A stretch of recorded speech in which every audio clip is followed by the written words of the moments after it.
తక్కువ పెట్టుబడిలో నెలకు 50,000 నుండి 10 లక్షలు సంపాదించాలనుకుంటున్నారా? ఈ వెబినార్ లో జాయిన్ అవ్వండి. Hi viewers, India's largest digital media network Suman టీవీకి స్వాగతం. ప్రస్తుతం మనతో ఉన్నారు motivational speaker and language trainer Vijaya Bangaru. అమ్మ నమస్తే. నమస్తే. అమ్మ, ఈ కోల్కతా ఇన్సిడెంట్ లో అస్సలైన నరరూప రాక్షసుడు అనాలి వాడిని. ఆయన మాజీ ప్రిన్సిపల్ సందీప్ ఘోష్ అననికి కూడా నిజంగా ఈ అనర్థాలకు జరగడానికి మూల కారణం వీడే, సూత్రధారుడు ఈడు. కాబట్టి ఏంటమ్మా అంటే ఎక్కడ అయిపోతుందంటే రేపు వీడికే న్యాయం జరుగుతుందా అని జనాలకి ఆవేశం ఎక్కువ అయిపోతుంది. వీడి ఘన చరిత్ర తిప్పుతూ ఉండే కొద్దీ వస్తూనే ఉంటుంది. దానికి అంతము అనేది లేదు. ఆది ఉంది కానీ అంతం లేదన్నమాట. ఎక్కడ ఫుల్ స్టాప్ అవుతుందో కూడా తెలియదు. జనాలకు అందరికి ఏంటంటే ఈయన్ని వదిలిపెట్టకూడదు, వీడి మీద పోరాడాలి, వీడికి శిక్ష పడాలి అని చాలా పట్టుదలతో చాలా పోరాడుతూ ఉన్నారు. ఒక్కసారి ఆ సందీప్ ఘోష్ గురించి ఆల్రెడీ తెలిసిందే కాబట్టి ఇంకా కొంచెం. సందీప్ ఘోష్ అనే గోస్ట్ అందాం మనం. ఘోష్ కాదు, ఈజ్ నాట్ ఘోష్. చాలా మంచి పేరు పెట్టుకుంది. వాళ్ళ అమ్మ వాళ్ళు ఈడ దరిద్రుడు తయారవుతాడు, వీడు దేశానికి ఆడపిల్లలను తినే రథరూప రాక్షసుతాడు అని తెలియకుండా వాళ్ళ ఫాదర్ మదర్ పెట్టినట్టున్నారు. So is ghost only. So ఈ అనర్థాలకి, ఈ కిరాతకమైన అమ్మాయి చావుకు మూల కారణం ఎవడంటే వీడే. వీడు నిజంగా స్ట్రిక్ట్ గా అండి, వీడు సిన్సియర్ ఆఫీసర్ అయితే ఇవి జరిగేదే కాదండి. ఇవన్నిటి ఏంటంటే వీడు డబ్బు కాంక్ష ప్లస్ అమ్మాయిల మీద ఉండే ఇది అక్రమంగా సంపాదించడం, సొంత కట్టుకున్న భార్యను కూడా కొట్టి చంపడం, ఇవన్నీ ఏంటంటే వాడి కిరాతకానికి, వాడి అఘాయిత్యాలకు, వాడి అక్రమాలకు, వాడి అన్యాయానికి ఇవన్నీ ప్రతిరూపాలు అనమాట. సో వాడు ఏంటంటే మీరు అన్నట్టుగా ఒక నడిచే మృగం అనమాట. వాడు నరరూప రాక్షసుడు, నడిచే మృగం వాడు. సో అలాంటి వాడికి ఎందుకు ఇంత ధైర్యం వచ్చిందంటే వెనక మనం పేరు చెప్పడానికి ఏం సందేహపడక్కర్లేదు. మమతా బెనర్జీ అనే ఆమె కూడా ఒక లేడీనో ఒక కేడీనో మనకు తెలీదు.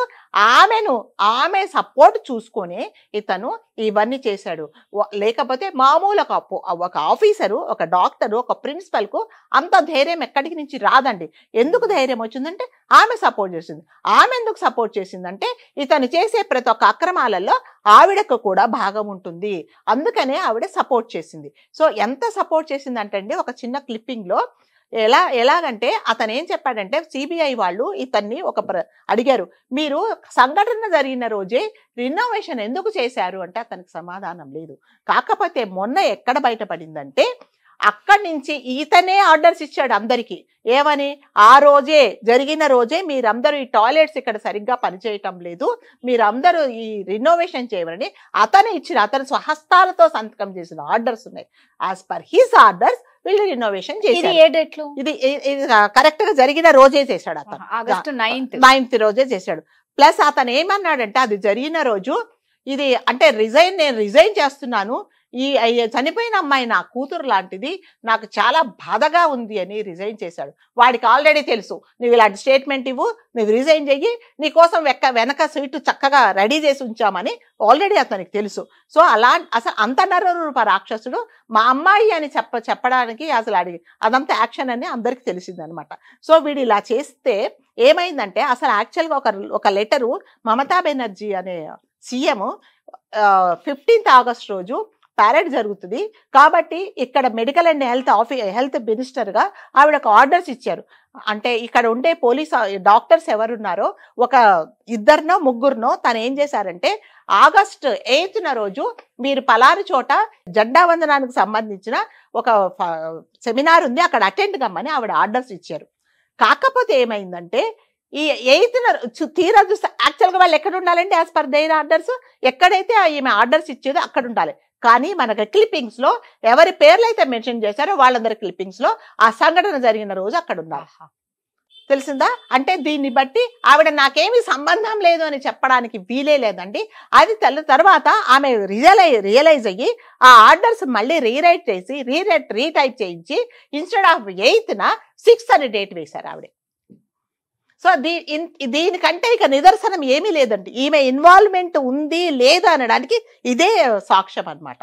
సో ఈమె లేకపోతే ఇతను చేయడండి. ఇంకొకటి ఏంటంటే వెస్ట్ బెంగాల్ ప్రజలు ఎంత కోపంగా ఉన్నారు దానికి మీకు అంటే వాళ్ళు మొత్తము వాళ్ళందరూ ఒక అష్టదిగ్బంధన చేశారనమాట. ఎవ్వరే కానీ అంటే ఇవాళ అనుకుంటా మొత్తం రాస్తారోక పెట్టారు, ఎవ్వరు కూడా బయటికి రాకూడదు, ఎవ్వరు రోడ్డు అంటే ఈ బోర్డర్ దాటి వెళ్ళకూడదు అని వాళ్ళ అక్కస్ అంటే ఏంటంటే వాళ్ళ ఆవేదనను వ్యక్తం చేస్తున్నారు. సో అలా చేసినప్పుడు మొన్న ఒక 2 రోజుల ముందు ఏమైందంటే ఈ హాస్పిటల్లో జరిగిన ఇన్సిడెంట్ జరిగిన తర్వాత 2 రోజులకి అక్కడ ఒక పోలీస్ స్టేషన్ ఉంటుంది. ఆ పోలీస్ స్టేషన్ లో అంటే మన దగ్గర సిఐ ఉండే స్థాయి ఒక పోలీస్ ఆఫీసర్ సడన్ గా అతనికి హెల్త్ బాగాలేదు, అతని బీపీ పెరిగిపోయి అన్కాన్షియస్ స్టేజ్ లో అయిపోయి ఫెయింట్ అయ్యే పరిస్థితికి వచ్చినప్పుడు చుట్టుపక్కల ఉండే వాళ్ళందరూ కంగారు పడి పక్కన హాస్పిటల్కి తీసుకెళ్లారు. యాక్చువల్ గా వీళ్ళకి దగ్గరలో హాస్పిటల్ ఇప్పుడు సంఘటన జరిగిన హాస్పిటల్ కాకపోతే ఇది ఇప్పుడు సీజ్ చేశారు, అక్కడ ఎవరిని చూడట్లేదు కాబట్టి ఇంకొక హాస్పిటల్ తీసుకెళ్తే నిర్దాక్షిణ్యంగా వాళ్ళు మేము ట్రీట్మెంట్ చెయ్యము అని చెప్పారు. ఎందుకు చెప్పారండి? మీ పోలీసుల వల్లే మా డాక్టర్ చనిపోయింది, మా డాక్టర్ని చిత్రహింసలు గురి చేశారని వాళ్ళు తీసుకోలేదండి, అతన్ని అడ్మిట్ చేసుకోలేదు, అతనికి ట్రీట్మెంట్ ఇవ్వలేదు. వాళ్ళు మళ్ళీ పరిగెత్తుకుంటూ ఇంకో హాస్పిటల్కి వెళ్ళారు. ఇంకో హాస్పిటల్లో కూడా వాళ్ళు ట్రీట్మెంట్ ఇవ్వలేదు, మేము ఇవ్వము అని ఖరాఖండిగా చెప్పారు. 3వ హాస్పిటల్కి వెళ్ళారు. 3వ హాస్పిటల్కి వెళ్తే కూడా వాళ్ళు మేము చెయ్యము అంటే ఏం చేశారంటే వీళ్ళ పోలీస్ కమిషనర్తో ఫోన్ చేయించారు, అయినా కూడా మేము చేయమని చెప్పారు. అయితే ఎవరు చెప్పినా కూడా అంటే పోలీసు వాళ్ళు అందరూ అని చెప్పట్లేదంటే ఇది సబ్జెక్ట్ టు కరెక్షన్. కొంతమంది 90% పోలీసు వాళ్ళకి ఎలా ఉంటుందంటే వాళ్ళ మెంటాలిటీ మేము చెప్పిందే వినాలి, మాకెవరు ఎదురు చెప్పకూడదు, మేము తప్పు చేసినా కరెక్ట్ చేసినా మేము చెప్పిందే వేదమనే మెంటాలిటీ. మెయిన్ వెస్ట్ బెంగాల్లో ఉన్న పోలీసుల పనే లేకపోతే ఈ రోజు వాళ్ళు హస్తం లేకపోతే ఈ రోజు నిజాలన్నీ బయటకు వచ్చేవి కదా.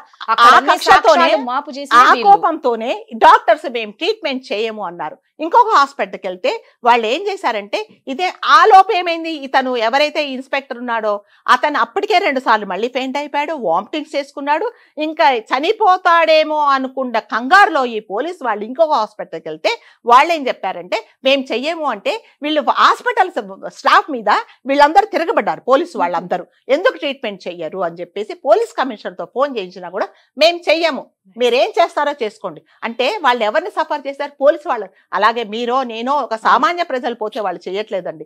అంటే డాక్టర్లకు ఎంత కక్షగా ఉంది, ఎంత మీ వల్ల మేము ఎంత ఇబ్బంది పడుతున్నాము అని చెప్పేసి వాళ్ళు రిజెక్ట్ చేశారు. ఇంకొక హాస్పిటల్కి వెళ్ళారు.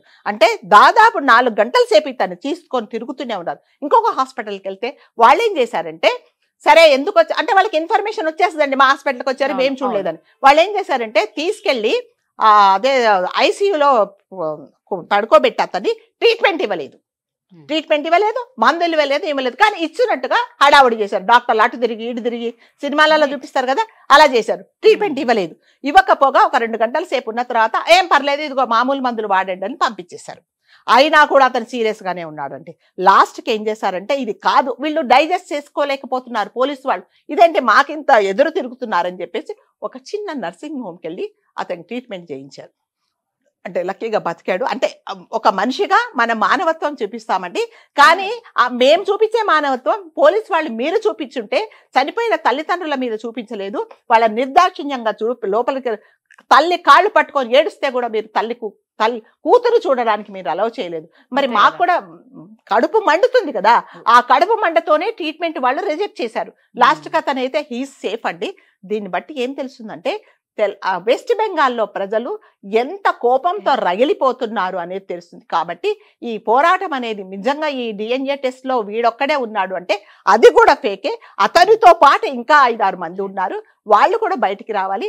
వాళ్ళు బయటకు వచ్చేదాకా నిజంగా జస్టిస్ వీళ్ళే అంటే అది కరెక్ట్, మనకి న్యాయమే కాదు, అది జరిగేదాకా మనం అందరం పోరాడాలి. ఒకటి అందరు గుర్తుపెట్టుకోవాల్సింది ఏంటి అంటే ఎవరైనా సరే పుట్టిన బిడ్డ నుంచి రేపు మనం సచ్చే వరకు అది పోలీసే కానీ, లాయరే కానీ, జడ్జే కానీ, సిబిఐఏ కానీ, ఒక నిరుపేద కానీ, బాగా కోటీశ్వరుడైనా సరే ఏదో ఒక రోజు హాస్పిటల్ కి వెళ్లాల్సిందే, డాక్టర్ చేత ట్రీట్మెంట్ తీసుకోవాల్సిందే.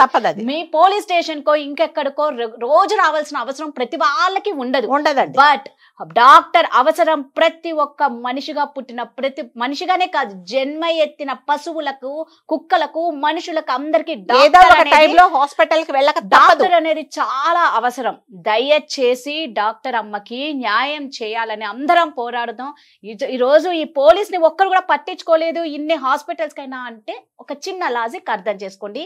డాక్టర్ కి ఎంత ఇంపార్టెంట్ రోల్ ఉంటుందో దాన్ని మనము ఇంతటితో ఆపేయకుండా, ఏ డాక్టర్ కి ఇలా జరగకుండా ప్రతి ఒక్కరూ పోరాడాల్సింది. సో ఆ బిడ్డ ఆత్మకు శాంతి చేకూరాలని, అదే విధంగా వాళ్ళ తల్లిదండ్రులకు తట్టుకునే శక్తిని, ఆ బాధిత కుటుంబానికి న్యాయం చేకూరాలని మనస్ఫూర్తిగా కోరుకుంటాం. నమస్తే.